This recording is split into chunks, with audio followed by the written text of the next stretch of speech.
तो ये पैराग्राफ हम पढ़ रहे थे, पर कुछ टेक्निकल इशू की वजह से बंद हो गया। चलिए, तो मतलब बात हम कर रहे थे महिलाओं की। महिलाएं अगर बाहर जाती हैं, बाहर अपना व्यापार करती हैं, काम करती हैं, तो अपने आप को बहुत सुरक्षित और संरक्षित समझती हैं, ठीक है। और उनका घर में आदर भी होता है और काफ़ी चीज़ें सीखने को भी मिलती हैं इसके अलावा, ठीक है। आगे बात करते हैं। राष्ट्रीय विकास क्या होता है? जैसा कि हमने ऊपर देखा, यदि लोगों के लक्ष्य भिन्न हैं तो उनकी राष्ट्रीय विकास के बारे में धारणा भी भिन्न होती है। आपस में इस विषय पर चर्चा करेंगे कि भारत को विकास के लिए क्या करना चाहिए। संभव है कि कक्षा के विभिन्न विद्यार्थियों ने उपयुक्त प्रश्नों के अलग अलग उत्तर दिए होंगे। कुछ ऊपर प्रश्न है, चलिए उनको देख लेते हैं। क्या प्रश्न है? अलग अलग लोगों के विकास की धारणाएं अलग अलग क्यों हैं, ठीक है। इसके अलावा क्या निम्न दो कथनों का अर्थ है? कारण सहित उत्तर दीजिए। लोगों के विकास के लक्ष्य भिन्न होते हैं, लोगों के विकास के लक्ष्यों में परस्पर विरोध होता है। क्योंकि लोग भिन्न होते हैं, क्योंकि लोगों के जीवन परिस्थितियां भिन्न हैं। ये फर्स्ट क्वेश्चन है। कुछ ऐसे उदाहरण दीजिए जहां आय के अतिरिक्त अन्य कारक हमारे जीवन के महत्वपूर्ण पहलू हैं। ऊपर दिए गए खंड में कुछ महत्वपूर्ण विचारों को अपनी भाषा में समझिए, ठीक है। तो जो क्वेश्चन है, इनमें से किसी एक, जो क्वेश्चन है ऊपर दिए हुए हैं, इनमें से किसी एक के विषय में आप स्वयं भी निश्चित ना हो, यह समझना बहुत आवश्यक है कि देश के विकास के विषय में भिन्न लोगों की धारणाएं भिन्न और परस्पर विरोधी हो सकती हैं। लेकिन क्या सभी विचारों को बराबर का महत्व दिया जा सकता है? हाँ, यदि परस्पर विरोधी हैं तो निर्णय कैसे किया जाए? सभी के लिए न्यायपूर्ण और सही राह क्या होगी, ठीक है ना। तो यहाँ पर एक पर्टिकुलर कंडीशन दी गई है कि जितने दुनिया में या किसी देश में या समाज में जितने लोग रहते हैं, उनके विचार अलग अलग हो सकते हैं, एक दूसरे के विरोधी विचार हो सकते हैं, ठीक है ना। अब अगर विरोधी विचार है तो निर्णय कैसे लें, ठीक है ना। ये सबसे बड़ा कठिन काम होता है। तो हमें यह सोचना होगा कि क्या कार्य करने का कोई बेहतर तरीका है? क्या इस विचार से बहुत से लोगों को लाभ होगा और या कुछ लोगों को लाभ होगा? राष्ट्रीय विकास का अभिप्राय इन सब प्रश्नों पर विचार करना है। चलिए आगे देखते हैं।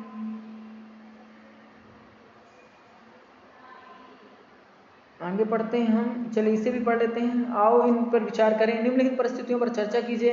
दाहिनी ओर दिए गए चित्र को देखिए। इस प्रकार के क्षेत्र के विकासात्मक लक्ष्य क्या होने चाहिए? इस अखबार की रिपोर्ट देखिए और दिए गए प्रश्नों के उत्तर दीजिए। चलिए क्या है ये अखबार क्या बोलता है, चलिए पढ़ते हैं। एक जहाज ने 500 टन तरल जहरीले अवशेष एक शहर के खुले कूड़े घर और आसपास के समुद्र में डाल दिए। यह अफ्रीका देश के आइवरी कोस्ट में आबिदजान शहर में हुआ है।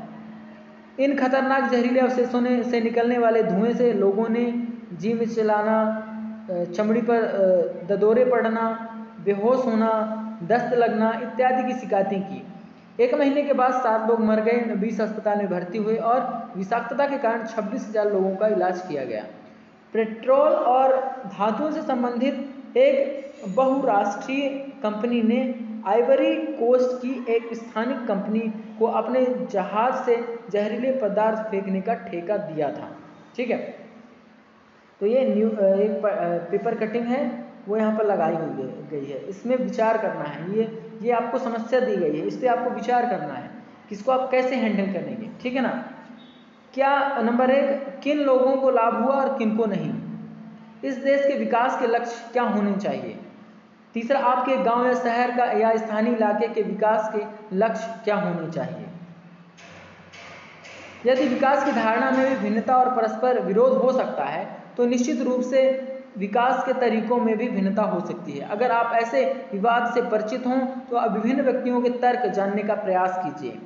यह आप लोगों से बातचीत करके और अखबारों और टेलीविज़न के माध्यम से जान सकते हैं। देखिए, टेलीविज़न और न्यूज़ में जो चीज़ें आती हैं, समस्याएं आती हैं, बहुत सी इन्वायरमेंट से लेकर संबंधित समस्याएं हो सकती हैं, सामाजिक समस्याएं हो सकती हैं, आर्थिक समस्याएं हो सकती हैं, बहुत सी समस्याएं होती हैं। उसमें अगर आप होते तो कैसे उसको हल करते, उसका सोल्यूशन कैसे निकालते, ये सब ये क्या दिए गए हैं, ये समस्याएं दिए गई हैं।